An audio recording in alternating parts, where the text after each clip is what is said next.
Hey guys, welcome back to Andy's Dinosaur Reviews, and today we have another Mattel Jurassic World Dominion release to take a look at. We have another Roar Strikers. This is of the newest wave of Roar Strikers. We've got ourselves the Rajasaurus, and this is the second version, but there are 3 different versions out already total from Mattel, as we had the original Roar Strikers version, we have this repaint version, and there's also a different version in a copter set that's going to be showing up at Walmart very soon. So it definitely seems as though this dinosaur is getting some love, which is not a bad thing, because previously there haven't been very many figures of it, so really excited to see that there are at least a few here coming from Mattel. And you can see as far as the packaging, the box art, everything looks pretty much the same, the standard as far as that goes. And then here on the back, as usual, you can see the images of the Rajasaurus and its action features, and you can also see the other 3 figures that are in this wave of Roar Strikers, here with the Triceratops, the Ichthyovenator, and the Pteranodon. So let's go ahead, jump straight to a closer look at this right now. So this figure is absolutely the same figure as the previous release as far as the Rajasaurus sculpt-wise goes, but it's a different figure as far as the coloration goes. The action feature, everything is the same on this one compared to the last release, but again, that means that the only thing we really need to take a look at here on this review would be the paint scheme, the paint application. Basically, whatever would be different with this one compared to the previous release. And again, like I stated, it's only the color. Everything else is the same. Straight away, I noticed there's like some sloppiness up here on the top of the head. I don't know what that is, but it almost looks like they made an attempt to have that kind of splotchy coloration, that splotchy paint they keep adding to their figures, but I don't know that that's actually what happened there. I think that's just some random sloppiness up there. But as far as the coloration goes, we have a very dark tone, kind of like a dark gray, or maybe even a dark blue, like a really dark tone of color here for the upper part of the dinosaur, and it looks pretty nice, but I think it would have looked nicer overall if we continued to have this lighter tone here. So as you move down here, you have a light gray for the lower jaw. And then as you move into the throat region, you continue to see that light gray follow along, and then we have that kind of darker tone where it sort of leaks down into the lighter gray. But as quickly as it shows up, it disappears. So you can see a very abrupt transition here as we reach down into the chest of our dinosaur. You can see that we did keep that light gray long enough to include the arms, so the arms have that light gray coloration as well.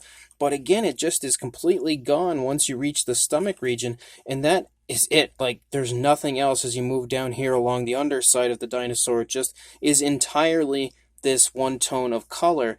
But you can see here up on the top of the dinosaur, we do have like a maroonish or almost like a dark purple type of a color, actually. Definitely looks more like a dark purple of these ridges that run along the back of the neck. And they only, again, that dark purple color only runs on those ridges. There's nothing else. It doesn't follow along the spinal column or anything else as you move along the figure. And I'm actually looking at it here, and I don't really notice anything like as far as like a speckling or anything, which Mattel usually does to just kind of give you a little extra color with your figures. And I feel like this would have been one that would really benefit from that, but unfortunately, I don't notice that at all on the figure. You do have eyes painted with a really nice, very dark orange, but the pupil is definitely the same dark tone of color that you see for the primary body. It's not specifically a black pupil. In this situation, it doesn't look bad. It looks okay, but I would always prefer a legitimate black pupil, but it still looks pretty nice. And there's also a nice gloss coat there on the eye. The teeth are painted with a nice off-white, kind of bordering on a yellow.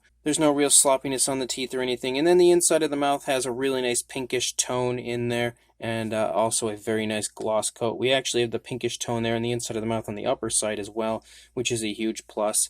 And the eye over here is also placed very nicely, so there's no sloppiness as far as the eye paint goes, which is something that you often run into when it comes to a Mattel figure.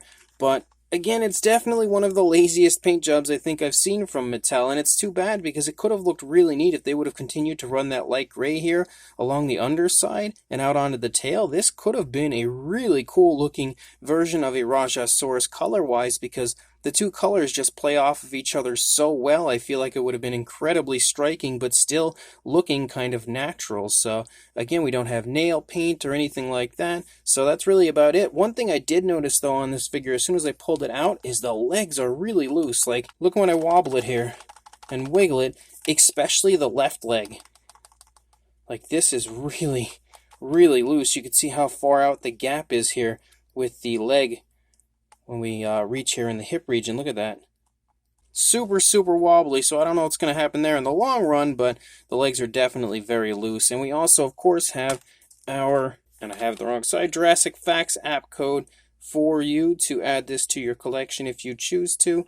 But definitely not one of the best Mattel repaints, that's for sure. Could have been, had a lot of potential, but unfortunately the entire second half, or almost like 3/4 of the figure, is pretty much unpainted as far as like anything else other than that dark tone of color. But still, it looks okay, just could have been a heck of a lot better. As far as articulation and all of that fun stuff goes, again, it's the same this time as it was the last time. You've got the articulation in the jaw. The jaw is always in an open position. You also have articulation right here in the neck, so you can move the neck down. And you move the neck up, of course. You could just basically wiggle it like that. Not really much else. It doesn't go left, right. It doesn't swivel, anything like that. You've also got articulation in the arms, out away from the body, and then forward and back. It's a little stiff because I haven't done it yet. And then we have our really, really loose legs, which again, look at how much they wobble. Like, I don't know what's going to happen. It reminds me of the original Spinosaurus release. But you can again move the legs forward and back very nicely, and also out away from the body, kind of a little bit, but they also wobble, so it's hard to tell what is actual articulation and what is just loose joints. And then you have the swiveled tail as well, which is always a plus. And then, of course, as far as the action feature goes, we basically just have to push the figure down.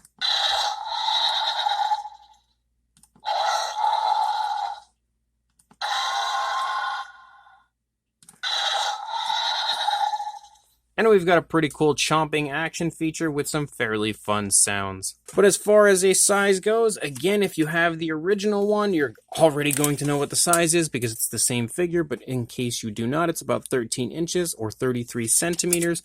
And then for a height to the top of the head, actually we'll go to the top of these, I don't even know if you'll call those ridges. They almost look like quills on the back of the neck of the dinosaur, but about 5¼ inches or around 13½ centimeters. For a size comparison, there is Mr. Papo T-Rex, the Attack Pack Colovosaurus, and Robert Muldoon from the Mattel Jurassic World toy line next to our Rajasaurus, the newest repainted version of the Rajasaurus. And you can see again, it sports the same size as the previous release. A very, very nice, very sizable figure. These ones always are as far as the Roar Strikers, Roarivores, Roar Attacks. They're all really nicely sized, and this figure definitely is yet again another really nicely sized release. And then for one more comparison, here is the initial release of the Rajasaurus next to the newest version. And again, you can see even another area that I'm noticing right now that actually wasn't painted on this one, that was painted on the original, is that bump on the top of the head. It does not have any paint on the newer one, so obviously the paint application has definitely been downgraded for this newest release and was kind of flashed up a little bit, I guess, for the Dominion release, the original one, because even the coloration of the original one isn't really all that great, because that also doesn't run very far out onto the body. Certain figures just for some reason get the shaft when it comes to coloration, and I'm starting to get the feeling that the Rajasaurus might be one of them. So this brand new version of the Mattel Jurassic World Dominion Rajasaurus is okay. I'll probably give it, I think that's the best I could give it, would be an okay. It's so sad because it had so much potential, because the coloration, when you look at the first part of the figure, looks really, really cool. I actually really love the way that they've created this with the darker tone and the lighter tone on the underside, and how they would kind of, battle back and forth through the entire figure. If it would have had that coloration, it would have honestly looked really nice, and probably would have been my favorite version of the Rajasaurus. And if they would have just given a little color to that bump on the top of the head, I think that would have helped as well. But unfortunately, Mattel took the lazy route when it comes to this one and stopped, again, that alternate tone, that lighter tone there right in the chest region, and then there was just nothing else as far as coloration for the entire rest of the figure, which in turn causes it to really not look all that great.